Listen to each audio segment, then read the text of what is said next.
Shrink the Nation is a podcast for thoughtful, informed adults, preferably with a pour in hand. The views and opinions expressed on the show are those of the hosts and guests only, and do not reflect the views of any employers, institutions, licensing boards, government agencies, bourbon distilleries, or family members, especially our family members. They've asked us to be very clear about that. This show is for informational and entertainment purposes only. Nothing said here should be taken as medical, psychiatric, legal, or professional advice. If you're in crisis, call a professional.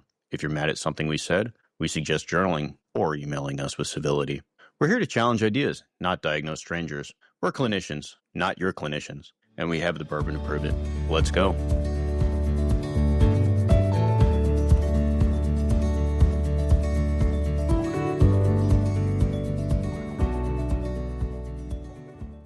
And we are on. We are in. This is it. Episode 1 officially starting. Shrink the Nation on the couch with America. Welcome, beloved guests. Beloved co-hosts, 3 psychiatrists, 3 bourbons, I think. I have bourbon. Rob's got bourbon. Keith, maybe. He's got bourbon. Or he's got something brown in his something. Yeah. He's got something. One nation in desperate need of therapy. And we are here to provide that.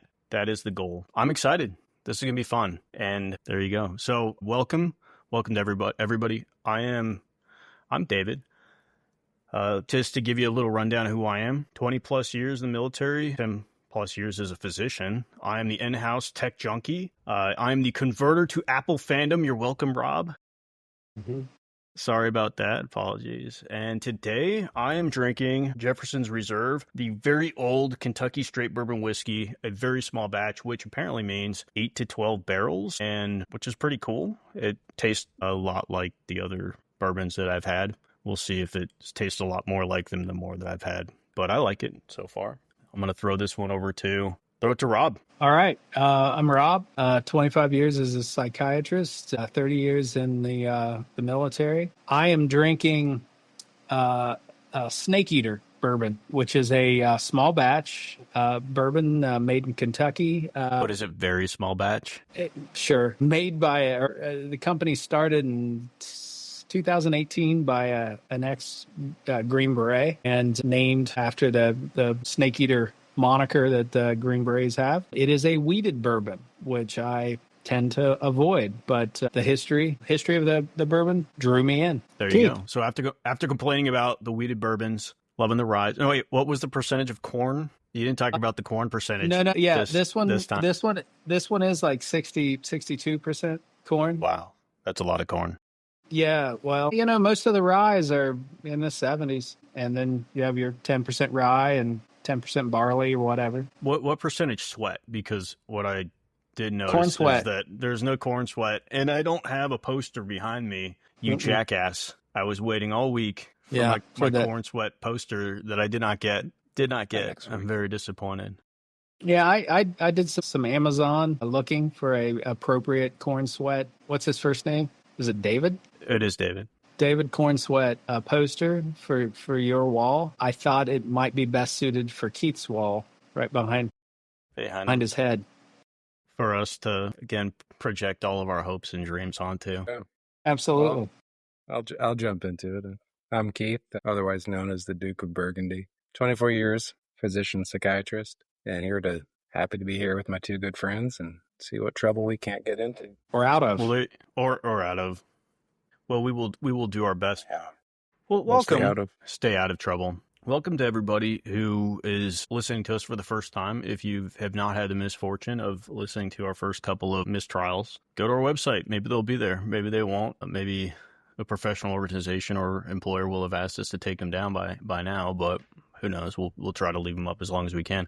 ShrinkTheNation.com. So just because we are on episode 1, let's run it down. Why are we here? What are we doing? What's this all about? Why listen to us when you could listen to anybody else talk about whatever the hell we're going to talk about? Thoughts, I think there's a difference. There's a difference between what we're talking about and what a majority of. And I think that's our goal here, is not to be polarized, not to be on a side, but to talk about the dynamics that are driving each side. I know I'm here largely, to spend some time with my 2 dear friends who I do not get to spend enough time with. But beyond that, because that wouldn't drive me too far. But beyond that is I wouldn't.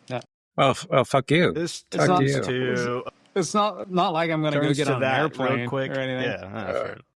No, I'm a member of the exhausted middle. I don't understand fully what's going on around the nation, what drives us. I'm anxious about it. I'm anxious for my future, my kids' future, and anytime I'm sitting in a psychotherapy environment with other patients where I'm feeling anxious, there's usually questions to be answered and asked, and there's a story, there's a narrative to be defined, and I think there is a narrative here, and there is a story that we can add to. And to clarify, you mean as the psychiatrist, not as another patient. Yeah. So, okay. And maybe having maybe another unique perspective, not just a psychiatrist, but one who has spent, as you already said, a significant amount of time in the military in some way, shape, or form, as we all have, Keith included, who maybe didn't mention it, but has, in spite of that fantastic, just glorious beard that he's stroking that we all want to right now, has also served our country. We all have. So, but I'll kick to Keith. Keith.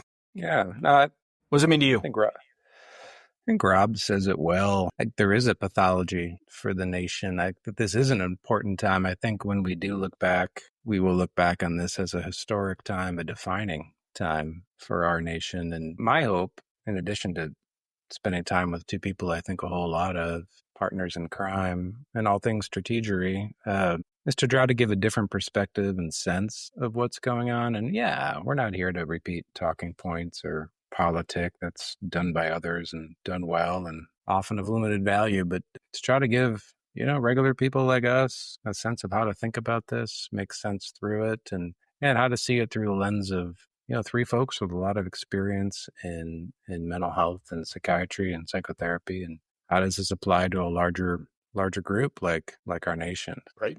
Well, I will give you my take, if I may. I do agree. I like chatting with both of you, not enough to actually take the time to get on a plane and visit either one of you yahoos, but certainly am willing to turn on a computer and do this way. But no, in all seriousness, we're all psychiatrists. We all have a unique perspective. We are not politicians. I'm not here, I guess I should say. I'm not here to tell anybody how to think. I'm not here to tell anybody how to vote. I'm not here to tell anybody how to believe or even how to run their lives. That's not really what I want to do. But what I do want to hopefully impart upon other people is just some level of hope, some understanding of what's going on, a little bit of perspective, and maybe do it in a way that's kind of fun and kind of brings us all to, to feel a little bit more grounded, a little bit more centered, and have a better understanding of what the hell is happening in America, the world, as it's going on. So maybe we'll have a good time doing that, and hopefully people at home will appreciate it.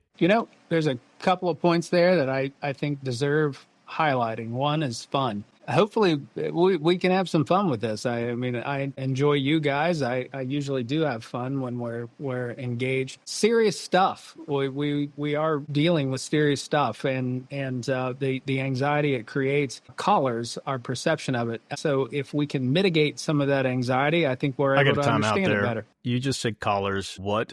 You said colors. Yeah. All right. Just making sure that other people knew that that's what you meant. Yeah. Okay. My Appalachian accent. The host is coming out of me. I just want to make sure people knew that collars means colors in your Appalachian. Colors.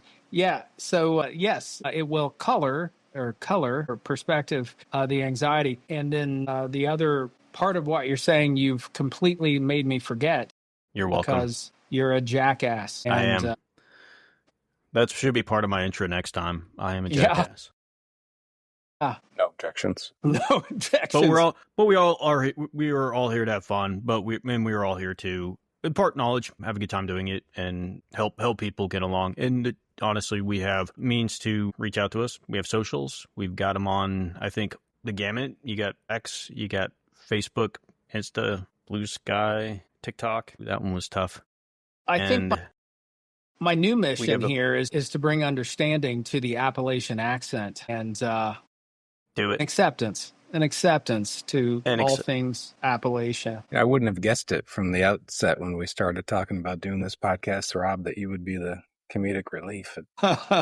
It's a great surprise. Bourbon is I thought maybe David would be that foil, but it's good to see you step out. Yeah. no. I'm the tech support. I'm at best. I'm here to make this all work. You guys, that's all. You guys get a really good trained chimp. You could probably replace me. We could. So yeah, you could. We'll work on that. I know. I'm gonna set some really difficult passwords though. Okay. That's password 123. I get it. I understand. Damn it! Now I got to change it. Yeah. All right. Okay. Well, we've introduced ourselves. We've introduced what we're doing. Let's kick it over. So the topic this week, we're going to talk about grandiosity and the complex that is prevalent in America. So whatever. I know you have a ton of notes. I know you've been just dying for weeks to talk about it. You're just shaking. Well, I have been. Hit us with it while I get a refill. My question, actually, before I even dive into this topic, I am biting at the bit. My question to you guys is it a glitch or is it a feature? Is this part of our nation from the jump? Is this part of our success, or is it a function of now? It's a great question. I think we're split just as a character of the nation. So define split for us, for those of us who aren't psychologists. Not split in that way that you're probably thinking, David, in terms of a primitive character. I think just split in sort of a two-mindedness of, hey, you can see it in our movies too, not just in what we learn in our social studies or what have. But we love to idealize an idealized figure, right? We love to have somebody, some person that we feel is grandiose and perfect to, be the object of what we put on them. But I think there's a split in times it works well and times it does not work well. We can go back to the founding, right? George Washington was a grandiose figure, still is, right? Never told a lie. And as far as we understand, that worked well for the time that we needed it.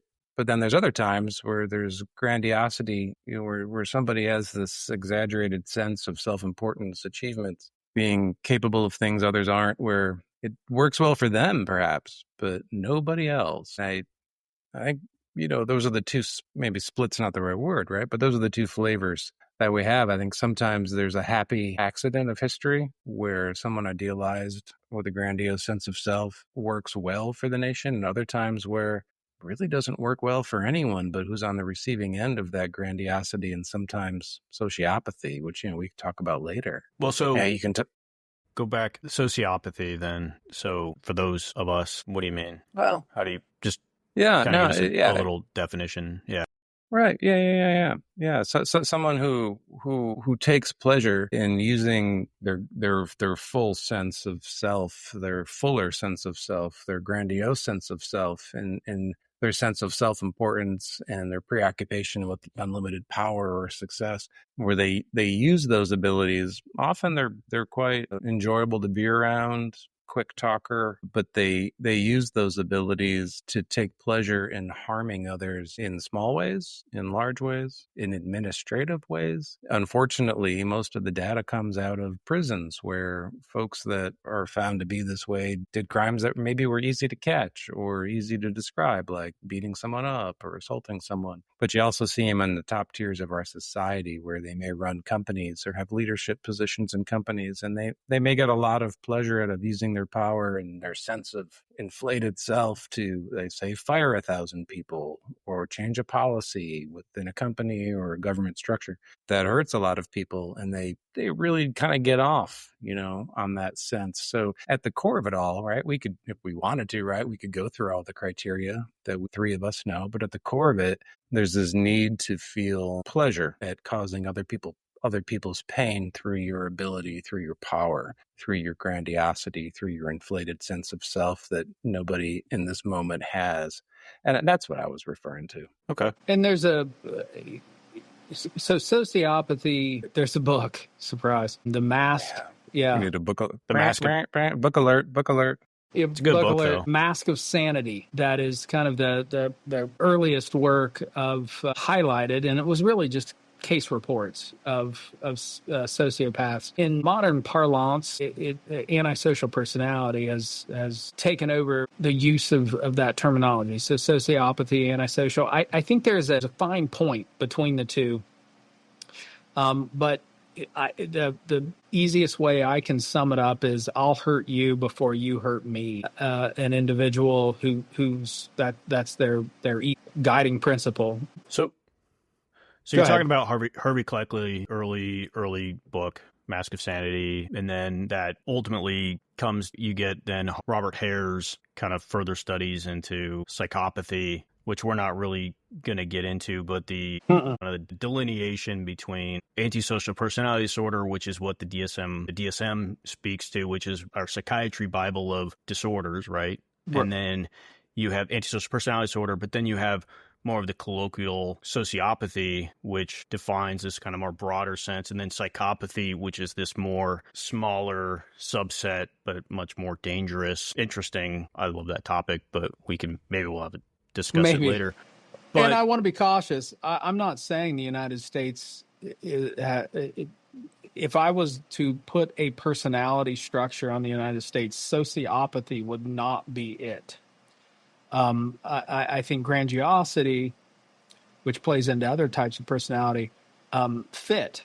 And, I started off by asking the question, but so I'm working on something, and you guys are going to call me to task on this, but I'm working on the concept of nations having a personality. And if they have a personality, that personality was developed from a formative environment.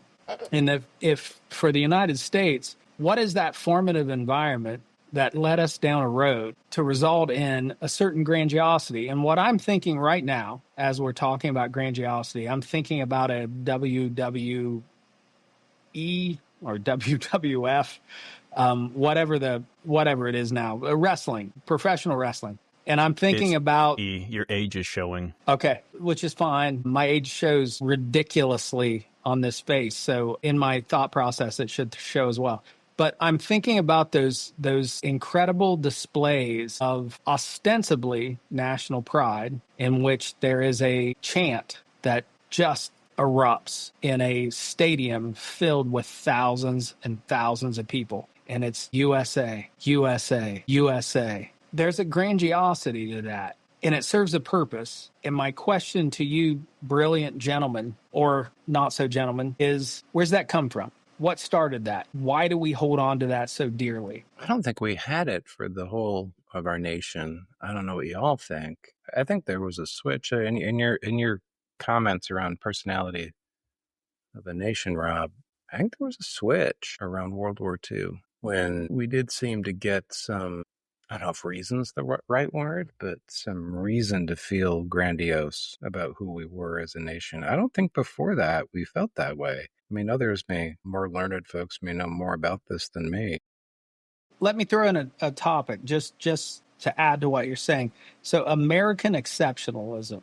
I know both of you have heard the terminology. American exceptionalism has been a concept since 1836.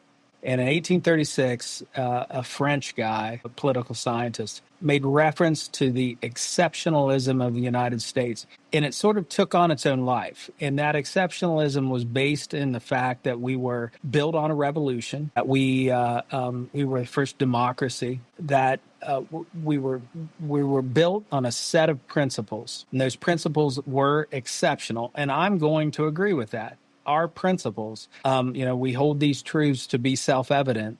We're exceptional. My sense is that grandiosity has been part of us since the beginning. Now, I hear what Keith's saying. Absolutely, World War II was a deciding factor, and I'm old enough that I still World War II still resonates with me because the people I grew up with, that was their formative experience. Probably no doubt that, the fact that we came into World War II and we made the difference and we ended the war and we were the arsenal of democracy. But I think it goes back farther than that.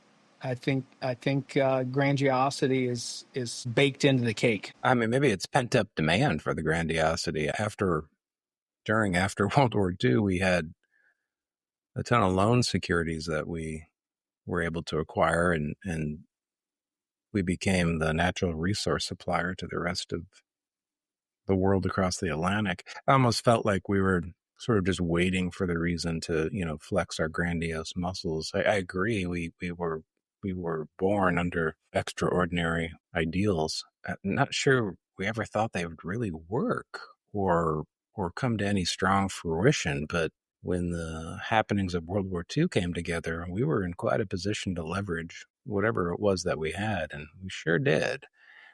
We become a very wealthy, very powerful nation because of it.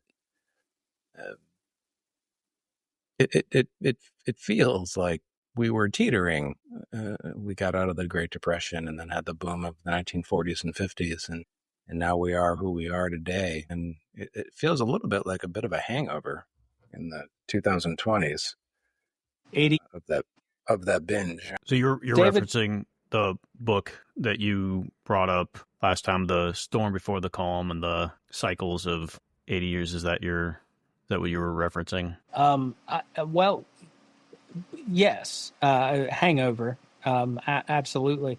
I'm going to circle back and so current research on narcissism, which grandiosity plays significantly into that. About 30% is genetic, 35% is genetic. So we can't account for that. Our heritage does not involve sexual intercourse, as it turns out. But what we did have is a parent, and that parent was Great Britain, and we broke away from that parent. When you think about narcissism, you go backwards, and you go backwards to the point of infancy. And what?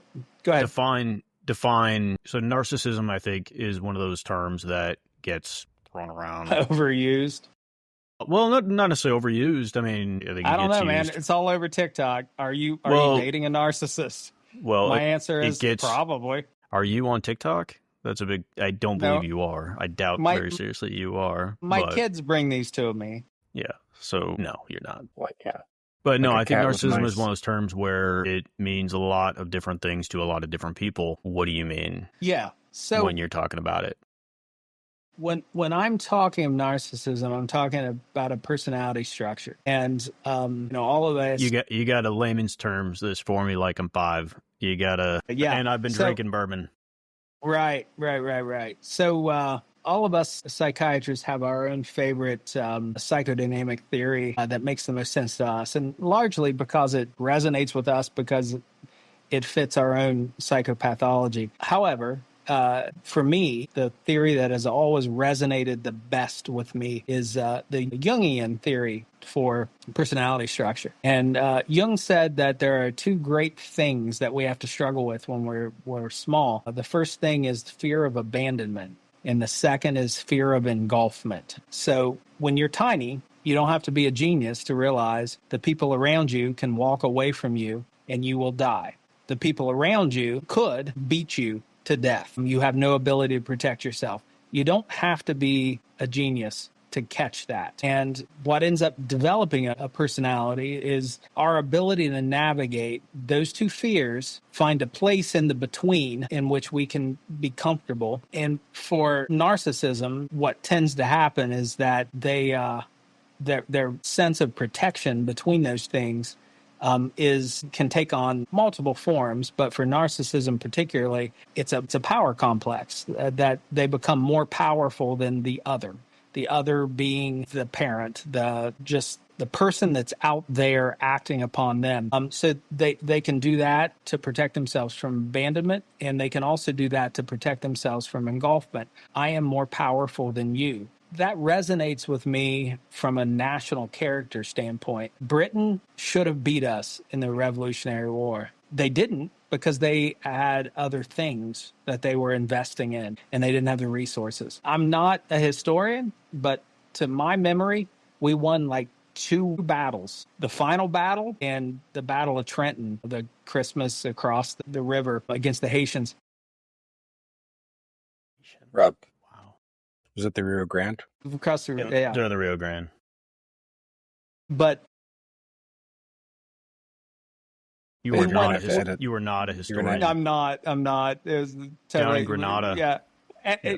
Edit that out. We're fine. I'm not going to edit that out. Are you kidding me? Right. For God's sakes, please edit that out. But the Haitians. We won 2 battles, and there may have been more. And again, I'm not a historian. I don't pretend to be. But what I can say is we certainly weren't kicking the British kicking their ass up and down the seaboard. They were winning most of the battles. And then in 1812, they came and thoroughly kicked our asses, to include burning down Washington, D.C. So our defense against that, in my mind, has been this power complex that we became more powerful mentally in our thoughts than those around us. And I think that's existed forever. Well, for 250 years. Yeah, I think the success of the nation has kind of gone backwards to say like the way we think is better or valuable. And it's kind of a Calvinistic approach, right?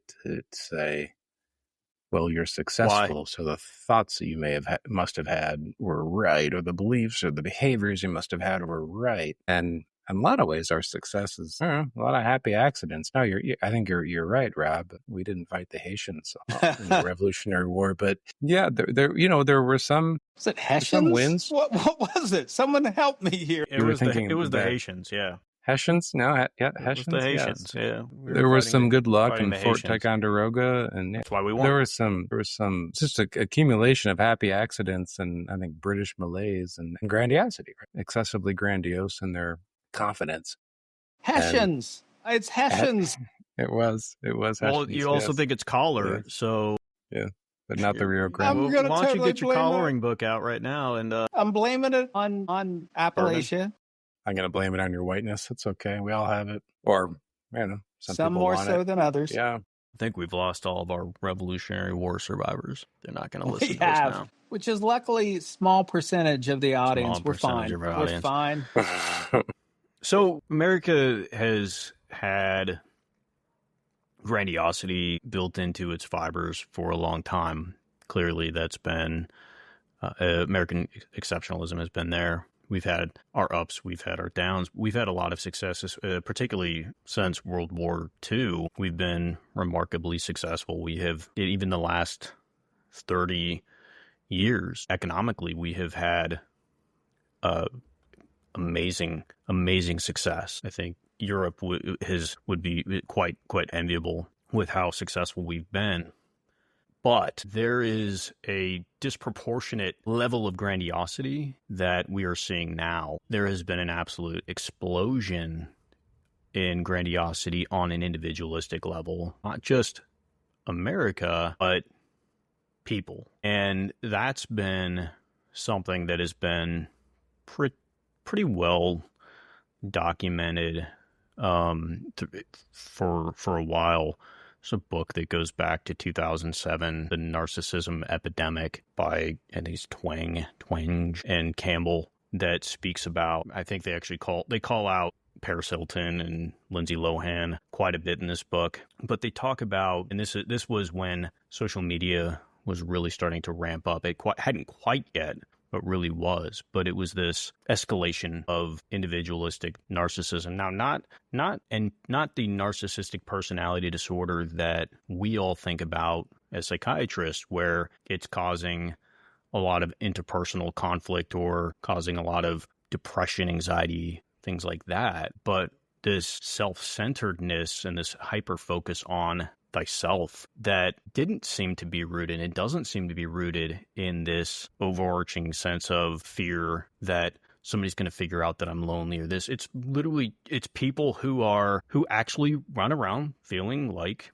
they are that much more awesome than everybody else. And now in this book, they postulate that it has to do with the fact that has to do with the development of parents. Of children, parents saying, "Hey, you are super special. Look, you failed. Great job, champ. You tried really hard, and even though you didn't succeed, you're still a winner in my book. And no matter what, did you do your best? Did you do your best? Not even. No, you didn't even do your best. But you know what? I dragged you out, and you sat on the sideline, and you maybe pitched a fit, and you didn't get in the game. But you know whose fault that is? Not yours, buddy. That's the coach's fault because he's a jerk, and you deserve this huge trophy, even though you guys all lost." And I hate to call it social media, hit that subscribe button, but this ability for people to mash that, this ability for people to just have that constant focus on themselves, always just me. And it has, even they bring up at that time, especially now, you have reality television that is completely full of people that score very high on the Narcissism Personality Index, the NPI, where they're just more likely to be on TV. And so not only are you going to see these really narcissistic people, but you're going to see them more often. You're going to more than likely idolize them. And now what do we have? And this was 2007, so almost 20 years ago.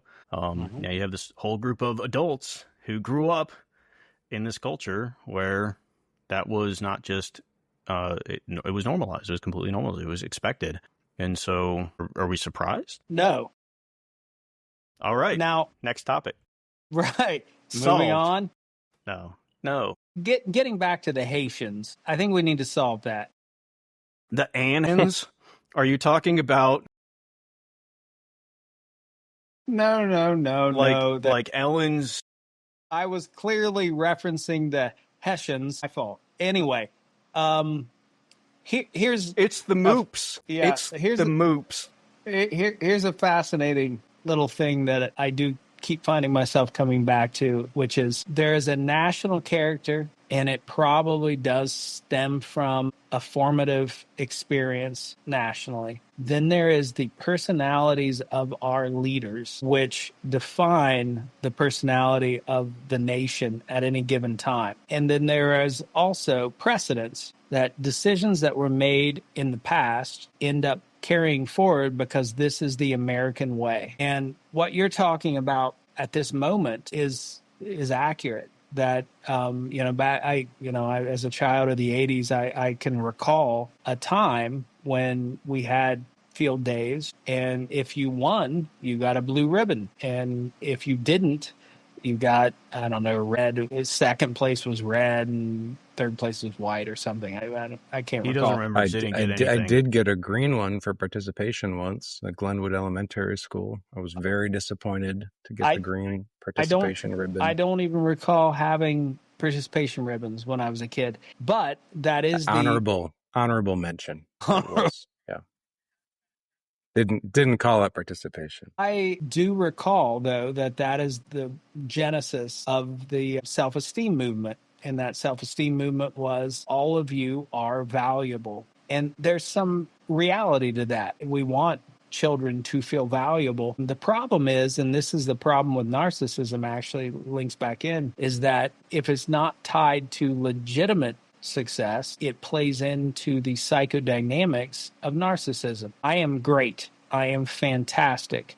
But underneath it is a house of cards that has no substance. And they are at least marginally aware of that. And where we sit is that we have maybe a generation of narcissists. We certainly have a generation of narcissistic politicians who are interested in hits or clicks or whatever on social media, and their actions are performative to get those hits and clicks, that attention. It's not tied to a bigger picture. It's not tied to what's the right thing for the nation for the future. I think you bring up a good point. I disagree a little bit. Thank you. I disagree a little. I do.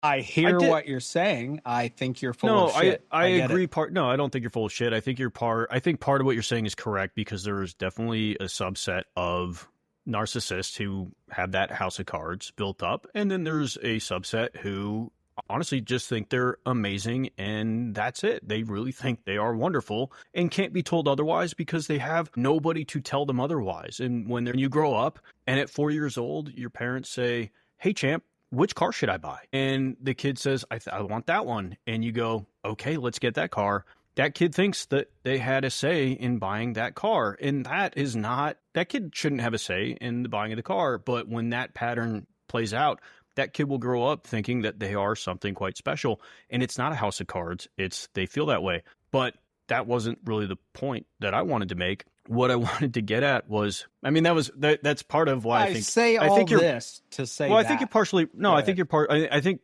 you make a good point on it's. Yes, there are people who fall into that category, but there are definitely people who don't. Now, from from the political perspective, I think the grandiosity, or at least what it seems like, plays a lot more off of the short attention span that the way that we consume media allows there to be, because it just allows us to, you can kind of say whatever, and then it just goes out in the void. It's like, well, I didn't really say that, or who cares that I said that? And there's this sort of brazen ability to deny it, or at the very least, just try things that in the past you never would have, where you'll see, for instance, you'll see where somebody will go through a trial and be found guilty, and then the defense will stand up and say, yeah, yep, okay. Can you let them go though? And that's like, that would never have happened 20 years ago, because you just wouldn't ask such a brazenly stupid, ballsy question in the court. Yet now, why not? I mean, why the hell not? You might as well. And that's amazing to me, but that seems to be the thing that keeps happening. And it's this, is it grandiosity? Is it just taking advantage of the fact that it seems like, well, okay, yeah, I'll just ask you something nobody else has asked. Yeah, they're guilty, but can you let him go? I mean, the worst you could do is say no. I mean, it's worked before. Like, I'll just keep. So how's that tie into everything you're saying resonates with me as real? And the thing that that is challenging is that we are a nation of people, and we are people, maybe specifically our leaders, and they are compelled by the same psychodynamic forces as all of us. The forces acting on the country trigger a response guided by the leaders' psychodynamics. Then those adaptations that are part of that leader become our national character. So pull this out. Let's take the microscope, spin it back to binoculars. Why are we so fucked up?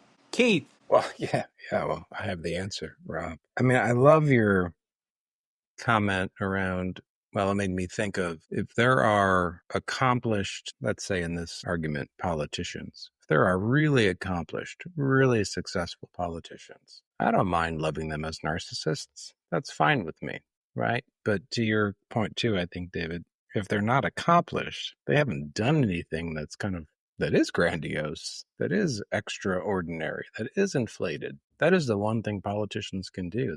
They can do narcissistic things. I mean, not in a pathologic way, but in a descriptive way. I don't mind exalting them for the sake of social group interest. But when someone's done nothing, but they exalt themselves like they have, that's just pathology, and it goes on to a national level. Why are we so fucked up, Rob? I don't know. Hey, thanks for your insight. Yeah, that was really helpful. Know. We're good.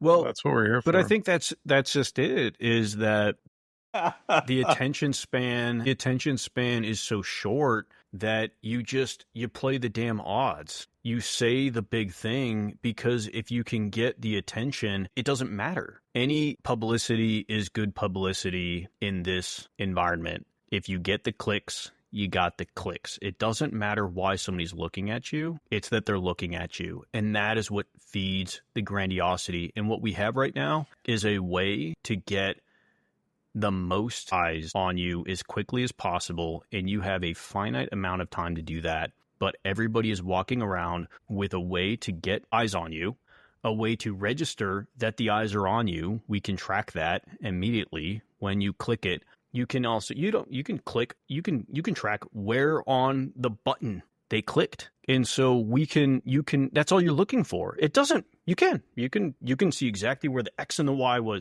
where on the middle, button you clicked. Exactly. Left, you can see exactly. Right. And so that's all that matters, is not that you're doing good, that you're doing bad. It's that you're doing something, and that people saw it, and that as long as you are on the right team and that your team is winning, you're good. I don't mind working hard, doing amazing things that add value, and then feeling grandiose for that. Yes. And there's some downsides to it, right? But I can permit that. Yes. But when there's grandiosity without good practical works of action, and I think that's in a lot of ways what we're dealing with. I think also, I know we're trying to be apolitical, but when we look at our bicameral Congress, I think there's a huge focus on this concept of grandiosity and grandstanding. But where's the I mean, for God's sakes, we pay their salaries. Where's the results? Where's the results? And I guess that's it. It doesn't we may matter. disagree with the results. We may not like the results, but even if I don't agree with you, if you grinded hard and worked on it, did your homework, and you got some good results, bad results, but you got results, okay, right? But it seems like now it's much more of kind of what you were talking about, David, of like low effort, shallow, hollow output, and to say, hey, look what I did. Well, you didn't do anything. Where's the pushing your agenda? Where's the benefit of the people, whoever it is that you represent? That's a branching off point. No, but I think you're 100% right though, because what you see 100% is probably strong. No, okay. Well, I'll take it. you're 67. you're 73% right here, because what you're saying is exactly where I am with being in the exhausted middle, which is that fine. He's drinking out of mojito glass. Is it? It's like a mojito glass. Is it a pre-mixed mojito too? It's a Topo Chico. Is that even real alcohol? So the gods of bourbon are going to strike us down. Right. Though, no, I think you mean the Haitians. They're going to The strike Haitians. The gods of bourbon are sending the Haitians. We're gonna anyway. So no, but that's just it. Whether you are on the right or the left, the problem here is that they figured out a way. Both sides have figured out a way to shoot fish in a barrel without doing anything. It's just get some damn clicks by saying something and produce nothing and do nothing for the rest. And I think that's where understanding why grandiosity in this environment that we're in is so important, because what it ultimately comes down to is that what we say, what is to demand something. Give me something to say, okay, look, you did something. You did X, Y, or Z. That circles back to, I think, a theme that's going to become ours, which is this moment. Are we getting a theme song? Well, maybe. Well, I can't think of it. I think there is a song called This Moment, maybe. No. I was thinking Three's Company, but so that's already taken.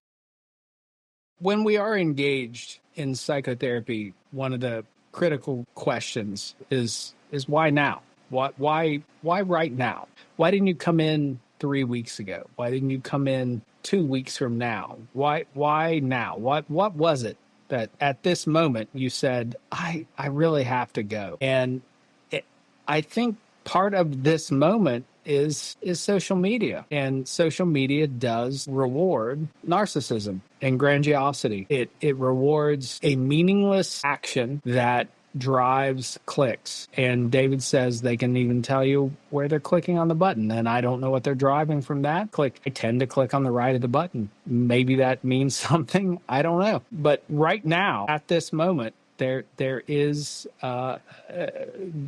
are certain politicians who I will not bring up, but whose entire politics are driven by social media. It's not that they've accomplished anything. It's not that they have a thoughtful perspective. It's not that they are protecting the nation. It's nothing other than they crack the code on what drives the audience that elects them.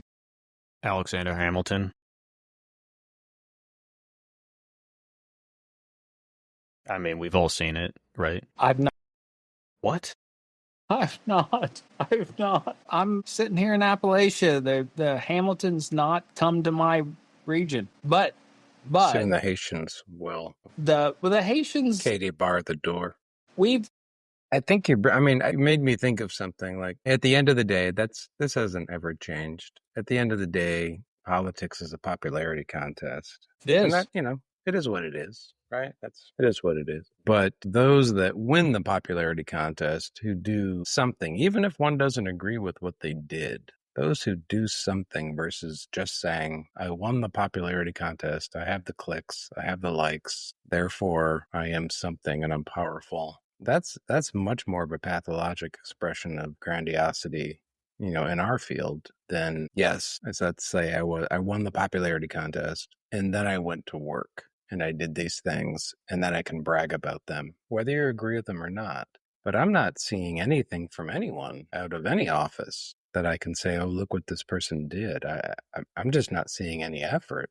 I don't know, David, what do you think? No, I think that's been the status quo for a long time. I think that is sort of the complaint. Pre-social media? Oh, pre-social media? Oh, and I think that's the issue is that what we're seeing is the challenge right now is get elected, stay elected, and then don't do anything to get unelected. So there's the potential plus the means. And an argument can be made that politicians, by virtue of the path they take, there's a certain amount of grandiosity that's required. And I even think, David, you may have said this several episodes backwards when we were trying to get our feet under us, that I am not a politician because I don't know that I can win. And you got to know at your core, be willing to say, I can win. So they all have the potential. It's baked in the cake. It's part of it. It's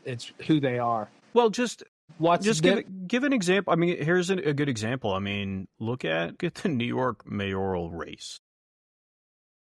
I don't wanna. But it's a shit look show. At it exactly. But look at that race. Feel how you do about that the Democratic primary in the New York mayoral race. What was going on there? You had two people who had major scandals who were running and convinced they were going to win. And that is the grandiosity that has to be as a politician to say, hey, I have had all sorts of legal concerns, and I'm still going to run because I can win. People are going to ignore that. So there's the potential, and what's unique about this moment is they also have the means. Social media provides the means to be low in terms of content, high in terms of clicks. But I think, David, your comments get away from, we're talking about narcissism as a character trait. You're talking more about sociopathy. Like, a person can be grandiose and have a grand self-importance. They can be preoccupied with power and beauty and love, and they can think they're special and require excessive admiration and entitlement, and they can exploit. Well, exploit gets a little bit into sociopathy, but it does. We all can have those character traits, but what we do with them then does translate into sociopathy, which I think is more what we're dealing with, especially with some of our more famous elected politicians in the state and federal space. You can have a grand sense of yourself. That's fine. It can be charming. It can be annoying. It can be anything in between. But when you do something harmful with it, that gets into the more primitive space of sociopathy, which I think this country is dealing with at a national and political, let's say, Secretary of State level. Just whatever's going on in our state politics between nations, I think that's happening. And it's impactful and something I think a lot of people are thinking about and we all should think about. But at the end of the day, right, we care more about what am I going to do for dinner? Am I going to be able to pay my bills? What's the cost of gas? Is it going to be a good date night? And I think that offers a space for those that just say, well, nobody else wants to do this job. I can be grandiose and make my 200 and X number of $1,000 a year being in an elected position. But I really get a whole lot more money doing other things. It makes me want to tell my kids, like, hey, the best job you should run for is Senate or representative of the United States. You don't have to do anything. You just have to be grandiose and narcissistic and collect the clicks, which is a concern. That's not what I want to see for what I think is a great nation. Currently, they're not making decisions. They're mitigating public opinion to get to a point that is established, which probably brings me to our prescriptions. You want to get to the prescriptions? I think so. We can. Let's do it. You got to start it off. I got to start. You brought it up. You got to start it off. Hell. All right. So Carl Rogers, psychotherapist, he had a perspective that's often referenced as Rogerian now. But he said there are three essential characteristics to an effective therapist. There's accurate empathy, there's unconditional positive regard, and then there's genuineness. What I think is a prescription for us as a nation is unfortunately something there's not a lot of appetite for, which is revealing our inadequacies. And this is obviously a serious one, not a silly one. But when I was a kid, my history class included our inadequacies, our failures. We are a nation built on all men are created equal with slavery. That's an inadequacy that we really do have to sit with and have to be able to say out loud and have to be able to say, it's okay that we were imperfect, and that imperfection does not have to resound through history. And until we can sit with our imperfections, of which there are many, then we're stuck in a narcissistic stance. How we get to that, other than through the educational system, I don't know. But from a conversational standpoint, recognizing that we're not quite as perfect as we might want to be. Yeah. I think that's on target. At the end of the day, narcissism comes from deep self-deficits, whether they're quite primitive or more neurotic. But if you want anyone in a position of power to look at their narcissism, you have to ask them to go back to their own hurt. It's a tall order, right? It's a strong tonic. But if that person will go do that, then often the foundation that supports the shakiness of their narcissistic structure will crumble a bit, and they will become more empathic, less grandiose, less needing to project power on others for their own self-needs. So it's not a complicated prescription, but one to look at your own hurt. Where were you hurt? Where were you inadequate? How are you living your inadequacy day to day? How do you cope with that? How do you make up for that?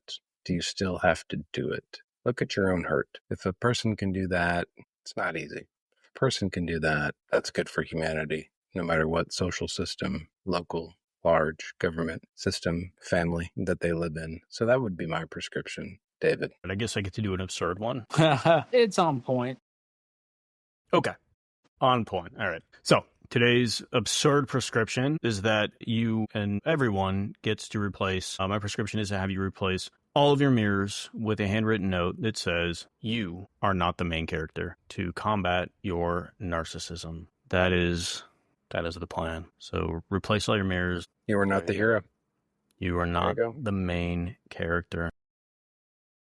I love that. And I guess I'll tell you why. I think there's a Stoic philosophy driven perspective that says every day you should start the day by looking yourself in the mirror and saying you will die. And it's not designed necessarily to, like, I don't know, to pull you down or to make you like, oh gosh, nothing's important. It's just that your existence is finite and you're going to end. And when you end, there will be a whole history that comes behind you.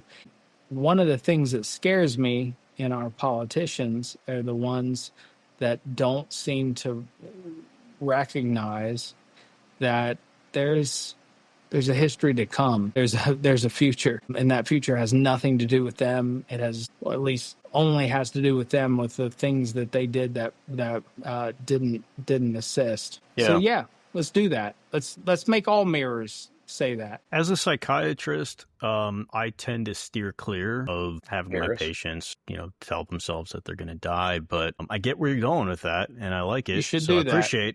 I appreciate that advice. You should tell all of them. The Hey, death impulse is real.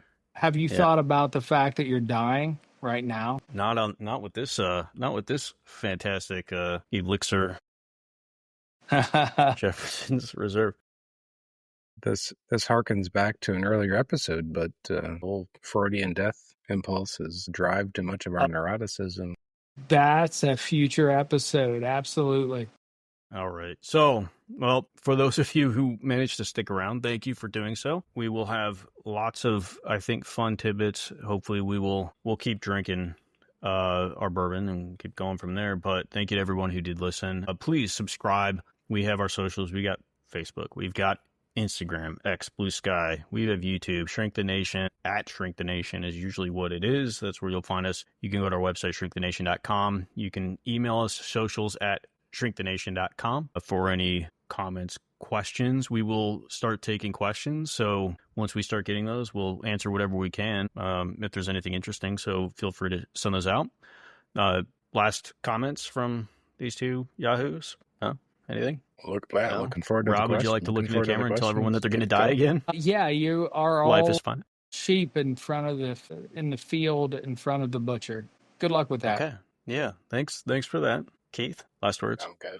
That was it. Okay. you can't go good. beyond that. Can't go beyond that. All right. Well, next reality. week topic, cognitive dissonance. So Okay. whatever the hell that means, we'll find out. I'm looking forward to it. And thank you so much. Honey. Cue up the music. Let's hear it. You guys hear it? I did. I hear it. Catchy. Sounds great. Catchy. All right. Love it. Until next time. I'm out. Bye.